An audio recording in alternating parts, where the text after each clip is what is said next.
So hey guys, welcome to another video, and this one is going to be about Warframe. Now, I have played a bunch of Warframe, many hours disappeared into Warframe. And even though I already made a video about Warframe, and I used Warframe as a background footage for a couple of my videos, I have never made an unprofessional review of Warframe. Now, what is unprofessional review? You might ask. Well, it's exactly what it says. It's a very unprofessional and dumb review. So what is Warframe? Well, Warframe is a third-person space ninja simulator. It's a co-op shooter. Now, it's a 4-player co-op. It can be played solo, even though it's ridiculously fucking hard towards the end. So you play as a Tenno, a race of space ninjas which equip themselves with variety of different Warframes, oddly enough. Now, you can change between these Warframes at will, which is odd because some Warframes are male, some Warframes are female. So, does that mean that Tenno can grow boobs on demand? I'm sorry if there is something that explains why this happens or how this happens, but I was too busy being an amazing fucking space ninja to follow the story, if you know what I mean. So in the beginning, you will be asked to choose from 3 starting Warframes. These give you a nice amount of variety. So the first one is Excalibur, which is a very offensive sort of melee frame, which has abilities that kind of say, I'm gonna get in your face and stab you with my sword. Then we have Loki, which is my personal favorite frame, and he is the Deception Warframe. Alright, he has invisibility, he has decoys, disarms, and these kind of stuff. And then we have Volt. I have never played Volt, but I assume he is the Caster frame. In total, if I am not mistaken, there is 22 frames to choose from, each Warframe being different than the other ones. Now, in the beginning, I kind of forgot to mention that this is a free-to-play game that you can get on Steam. Yes, this game is free, even though it's fucking amazing. Now, there is 2 ways of obtaining these different Warframes. The first one, obviously, because this is a free-to-play game, you can buy them with real money. Now, if you don't want to spend real money, every Warframe is obtainable in-game through a blueprint system. There is a very heavy crafting focus in this game, so you will be acquiring different blueprints and different parts of these Warframes, and you will be putting them together in a foundry from all the different materials you will find while playing the game. Warframes, however, aren't the only thing you'll be crafting. You'll be crafting different keys to unlock certain missions that drop rare loot. You'll be crafting all the weapons, all the melee weapons, all the primary weapons, all the secondary weapons. And they also work on this blueprint system. And trust me, you'll be crafting an awful fucking lot. Now, how does this all work? How does the Warframe universe work? How does it make sense?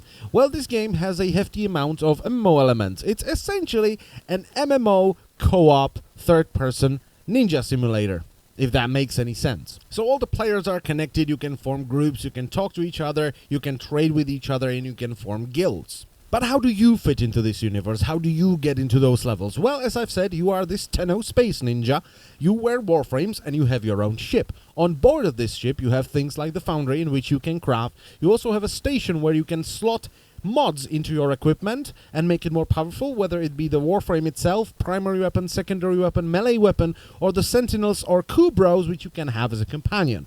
You will get all of these mods as you play the game. They will drop from enemies, they will be rewarded when you complete missions, they will drop from lockers, boxes, and all that good stuff, and some of the more rare ones will be rewarded when you complete something called an alert mission.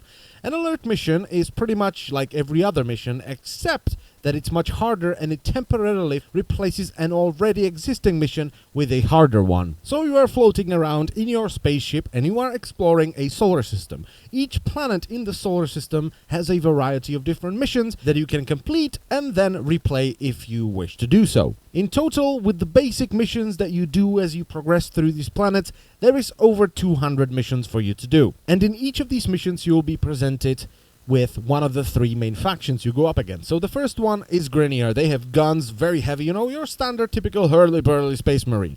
Very heavy plating, very heavy hitting guns. The second one is Corpus, and even though they have guns as well, they focus more on robotic companions to shield them and fight with them, and they focus more on shielding as opposed to heavy armor plating. Then you have the third one, which is Infested. Now, the Infested are essentially the Infested version of the previous 2 factions, but without guns, so they will melee you, they will explode in your face. They're mostly melee, they're mostly the previous 2 factions Infestified, but they also have their own unique enemies as well.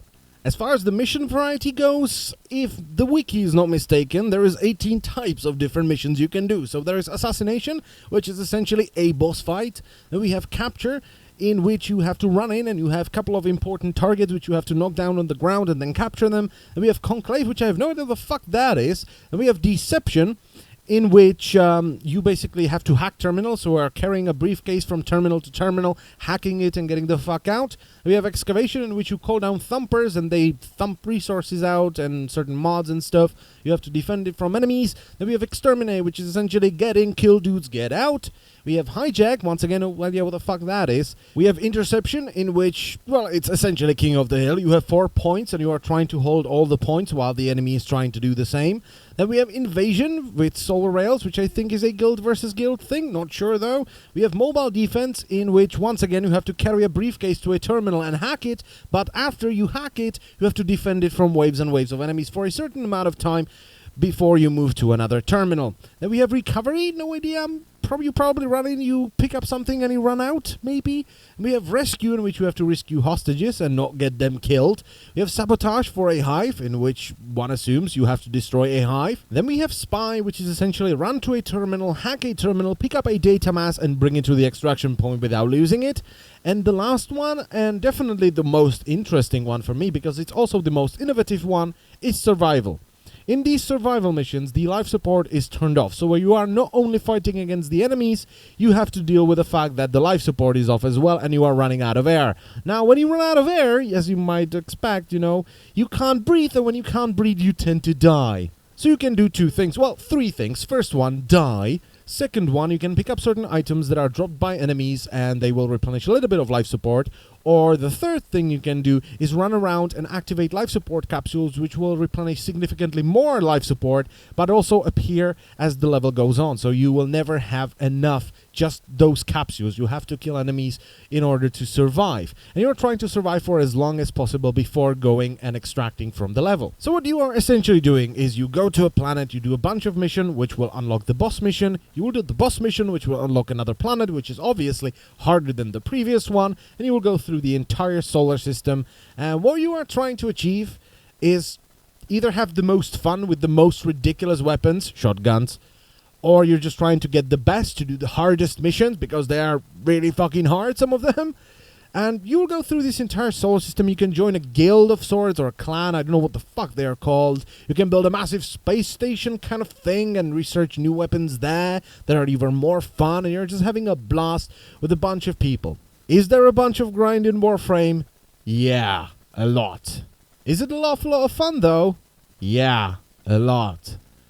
Sometimes it can be annoying. Sometimes the real money thing will kind of get in your way. And it'll be like, maybe I can spend $10 or something, So, kind of, the things like, you start off with a set amount of weapon slots. So if you want to have a bunch of weapons, you have to buy them with real money. They're not that expensive, but it kind of gets in the way, even though you can delete the old weapons you are no longer using or you are not finding fun, so you can replace them. Some of the weapons take ages to build and require a ridiculous amount of components to build as well. But it's a free-to-play game, and I don't think I've played a better free-to-play game. It's as simple as that. So there you go. The unprofessional review of Warframe.